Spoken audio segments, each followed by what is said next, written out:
దక్షిణాది రాష్ట్రాల మీద, తెలంగాణ మీద వివక్ష చూపిస్తుంది కాబట్టే, రావాల్సిన నిధులు రావట్లేదు. రాష్ట్రానికి ఏదైతే వాటా పరంగా రావాల్సిన నిధులను గూడా ఇవ్వట్లేదు. అదనంగా ఇవ్వాల్సింది పోయి రావట్లేదు. పైగా వచ్చే వాటిని కూడా కిషన్ రెడ్డి అడ్డుకుంటున్నారు. ఇవన్నీ గూడా ముఖ్యమంత్రి మాటల్లో మనము విన్నాం.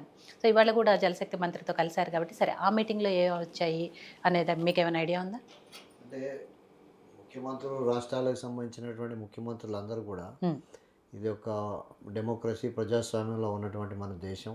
దీంట్లో ప్రైమ్ మినిస్టరు, ఆ తర్వాత కేంద్ర ప్రభుత్వానికి సంబంధించినటువంటి రాష్ట్ర ప్రభుత్వాల మధ్య ఒక సంబంధాలు ఉంటాయి కాబట్టి ఏ ముఖ్యమంత్రి అయినా సరే ఈ రోజున కేంద్రం నుంచి రావాల్సినటువంటి అనేక అంశాల మీద మాట్లాడడానికి ఢిల్లీ వెళ్తూ ఉంటారు, వారిని కలుస్తూ ఉంటారు.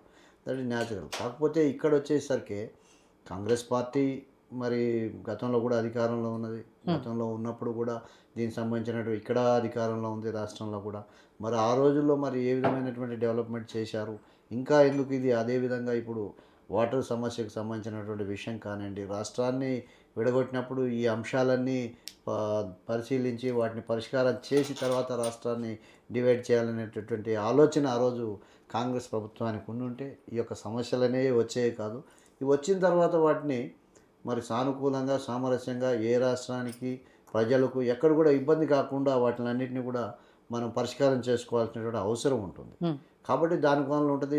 ఇక రేవంత్ రెడ్డి గారు ఢిల్లీ పర్యటనలు అంటారా, వారికి సంబంధించినటువంటి నాగేష్ గారు చెప్పినట్టు వారికి సంబంధించినటువంటి కాంగ్రెస్ పార్టీకి సంబంధించిన విషయాలపైన వాళ్ళ అధినాయకత్వాన్ని కలవడానికి కానీ, సోనియా గాంధీ గారిని కలవడానికి, మల్లికార్జున ఖర్గే గారిని కలవడానికి, రాహుల్ గాంధీ గారిని కలవడానికి వెళ్తూ ఉండొచ్చు. హ్మ్. బట్ సైమల్టేనియస్గా నేను వచ్చాను కాబట్టి మాకు సంబంధించినటువంటి అంశాలు ఒక ప్రభుత్వ అధినేతగా ఇవి మాకున్నాయని చెప్పేసి ఆడడంలో తప్పు లేదు. ఆ విధంగా అడిగి వస్తూ ఉంటాడు. ఆ! హ్మ్. కాకపోతే అక్కడ ఉన్నటువంటి దాంట్లో ఎక్కడ కూడా భారతీయ జనతా పార్టీ ఈ యొక్క దేశంలో ఉన్నటువంటి రాష్ట్రాలన్నింటినీ సమానంగా చూస్తుంది. ఎక్కడ వివక్ష అనేది చూపించదు. దానిలో భాగంగానే ఇక్కడ కూడా తెలంగాణ రాష్ట్రంలో అభివృద్ధి చేయాలి. తెలంగాణ రాష్ట్రంలో కేంద్ర ప్రభుత్వం తరపున తాము చేయాల్సినటువంటి పనులు చేయాలనే ఉద్దేశంతో ఉన్నది. హ్మ్. కాకపోతే ఇక్కడ భారతీయ జనతా పార్టీ ఇచ్చినటువంటి హామీలు ఏవైతే ఉన్నాయో మేము అధికారంలోకి వస్తే వాటిని కంప్లీట్ చేసేవాళ్ళం, నో డౌట్. కాకపోతే మేము అమలు కానీ చేయలేనటువంటి హామీలను భారతీయ జనతా పార్టీ ఇవ్వలే. బట్ కాంగ్రెస్ పార్టీ హామీలు ఇచ్చింది. హ్మ్. ఆ హామీలను నిలబెట్టుకోవటం కోసం ఈరోజు తంటాలు పడుతున్నారు. అవి అవుతాయా లేదా అని ఆలోచించుకొని మనం చేయాల్సినటువంటి అవసరం ఈరోజు ఎంతైనా ఉన్నదనేది ఇప్పటికైనా గుర్తించాలి.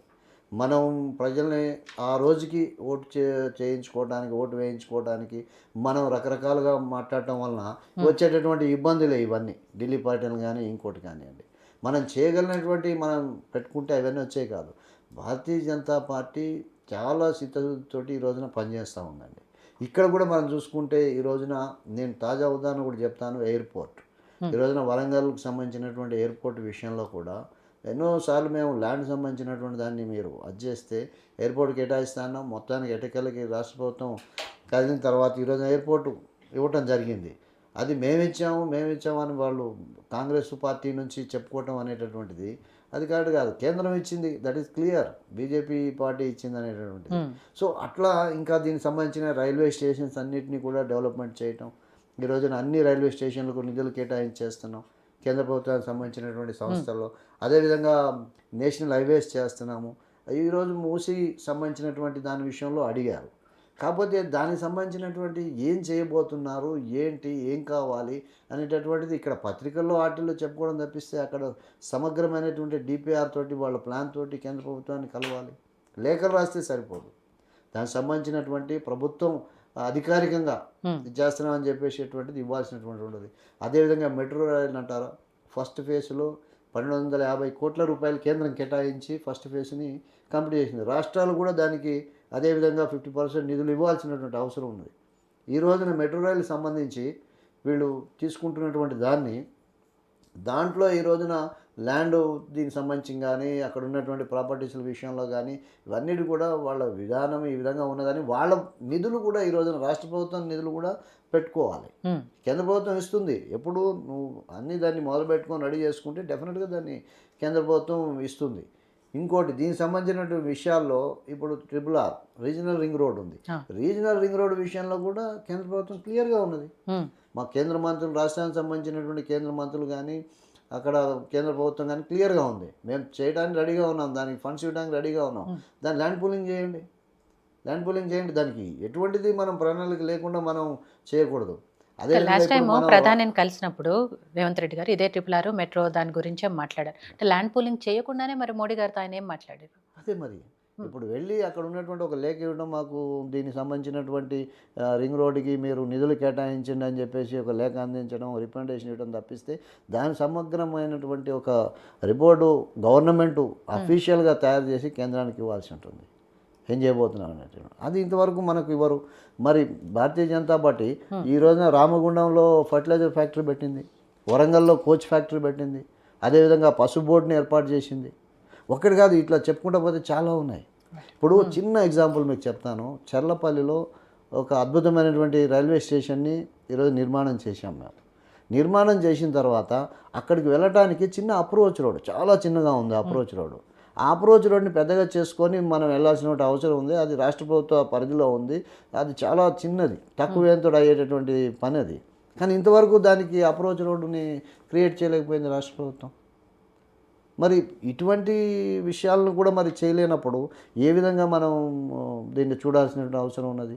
అట్లాగే మన గిరిజన యూనివర్సిటీ, సమ్మక్క సారక్క యూనివర్సిటీ కేంద్ర ప్రభుత్వం అంటే ఇవన్నీ నిధులు కావు అనేది నేను ప్రశ్నిస్తూ ఉన్నా. అదేవిధంగా ఫ్రీ రేషన్ ఇస్తూ ఉన్నాం. ఈ రోజున ఏమైపోతుందంటే కేంద్ర ప్రభుత్వం ఇచ్చేటటువంటి నిధులు, అది ప్రైమ్ మినిస్టర్ ఆవాస్ యోజన కానివ్వండి, ఈ ఫ్రీ రేషన్ సంబంధించినటువంటివి కానివ్వండి, అనేక విషయాల్లో వస్తున్నటువంటి నిధులన్నింటినీ కూడా కాంగ్రెస్ ప్రభుత్వం మేమే చేస్తున్నామని ఇక్కడ చెప్పుకోవటం వలన మీరు రేషన్ షాపుల దగ్గర చూస్తూ ఉంటారు, ముఖ్యమంత్రి గారి ఫోటోలు ఈ ఫోటోలతోటి ఉంటుంది అక్కడ, బట్ ఇస్తున్నట్టు కేంద్ర ప్రభుత్వం. సో ఇటువంటి అన్నీ చెప్పుకోవటం వల్ల ఏంటంటే మేము చేస్తున్నాం మీరేం చేయట్లేదు అనేటువంటి ప్రచారానికి రాష్ట్ర ప్రభుత్వం వెళ్తూ ఉంది. అది ఇక్కడ డెమోక్రసీలో ఒకటి పద్ధతి కాదు. ఇంకోటి ఏంటంటే డెమోక్రసీ, మిత్రులు మాట్లాడుతూ డెమోక్రసీ మీరు కేంద్ర మంత్రులు అడ్డుకుంటున్నారు, ఇది డెమోక్రసీ. కేంద్ర మంత్రులు అడ్డుకోవట్లేదు. కేంద్ర మంత్రులు కిషన్ రెడ్డి గారు కానీ, బండి సంజయ్ గారు కానీ అభివృద్ధి కోసం ఇక్కడ ఏం చేయాలనేటటువంటి ప్రణాళికలు చేస్తున్నారు. ఆ విధంగా చేయమన్నారు. వాళ్ళు అడగకుండానే ఇన్ని ప్రాజెక్టులు రాష్ట్రానికి వచ్చినాయా, వాళ్ళు కృషి చేయకుండానే ఈరోజు వచ్చినాయా? సో ఆ విధంగా అన్నీ వస్తూ ఉన్నాయి. ఇక్కడ డెమోక్రసీ అంటారా, డెమోక్రసీ ఉన్నది భారతీయ జనతా పార్టీలోనే. భారతీయ జనతా పార్టీలో నరేంద్ర మోడీ గారైనా సరే, భారతీయ జనతా పార్టీ ఉన్నటువంటి కోర్ కమిటీ కూర్చున్న తర్వాతే నిర్ణయాలు తీసుకుంటారు. క్యాబినెట్లో విషయం చర్చించిన తర్వాత నిర్ణయం తీసుకుంటారు. ఇంతకుముందు ఏ క్యాబినెట్ వారం రోజులకు ఒకసారి కూర్చుందండి ఈ దేశంలో? ప్రతి వారం కేంద్ర క్యాబినెట్ కూర్చుంటుంది, అందులో డిస్కషన్ చేస్తుంది, ఆ తర్వాతే నిర్ణయాలు తీసుకుంటారు. ఆ విధమైనటువంటి ఉండదు. ఈ దేశంలో ఎమర్జెన్సీ విధించినటువంటి చరిత్ర ఉన్నది కాంగ్రెస్ పార్టీకి. కాబట్టి అట్లాంటి డిక్టేటర్షిప్ అనేది భారతీయ జనతా పార్టీలో ఉండబోదు. అది ఎక్కడ ఉంటుంది అనేది మనకు అందరికీ తెలిసిందే. సో దాన్ని నేను చెప్పాల్సినటువంటి అవసరం కూడా లేదు. అదేవిధంగా కేంద్ర మంత్రులు కృషిని కూడా ఈ సందర్భంగా కాంగ్రెస్ పార్టీ కూడా అభినందించాలి. కేంద్రానికి వెళ్తున్నారు, ఢిల్లీకి వెళ్తున్నారు, అక్కడ కేంద్ర మంత్రులు కలిసి మాకు సానుకూలంగా స్పందిస్తున్నారు.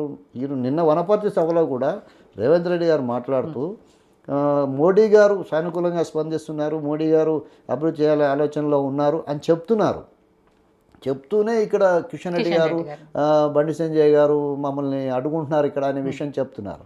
అంటే మోడీ గారు వేరు, కిషన్ రెడ్డి గారు వేరా? మేమంతా ఒకటే. కాబట్టి మోడీ గారు ఓకే అన్న తర్వాత మేము కాదనేది ఏముంటుంది, మేము ఓకే అన్న తర్వాత మోడీ గారు కాదనేది ఏముండదు. కాబట్టి అటువంటిది ఏమి ఉండదు. కాబట్టి ఈ విధంగా ఆ మధ్య పెట్టాలనుకుంటే అది అవ్వదు. అది భారతీయ జనతా పార్టీ, ఇది అటువంటి ఏవో. కాబట్టి అభివృద్ధి కోసం, అభివృద్ధి చేయాలనే లక్ష్యంతో మా కిషన్ రెడ్డి గారు, బండి సంజయ్ గారు ఉన్నారు. మిగతా ఎంపీలు కానీ, ఎమ్మెల్యేలు కానీ అందరూ కూడా ఈ విషయంలో ముందుకు కొనసాగుతారు. అభివృద్ధి విషయంలో ముందు ఉంటాం మేము ఎప్పుడు కూడా. రామ్మూర్తి గారు, ఇక్కడ రాష్ట్రానికి రావాల్సిన నీళ్ల కోసం, నిధుల కోసం, ప్రాజెక్టుల కోసం 36 సార్లు కాదు 300 సార్లు అయినా వెళ్తాము, ప్రధానిని కలుస్తాము, కేంద్ర మంత్రులను కలుస్తాము, రావాల్సిన వాటి గురించి కొట్లాడుతూనే ఉంటాము అని చెప్పేసి కాంగ్రెస్ నాయకులు చెప్తున్నారు. గతంలో 10 ఏళ్ల అధికారంలో ఉన్న బీఆర్ఎస్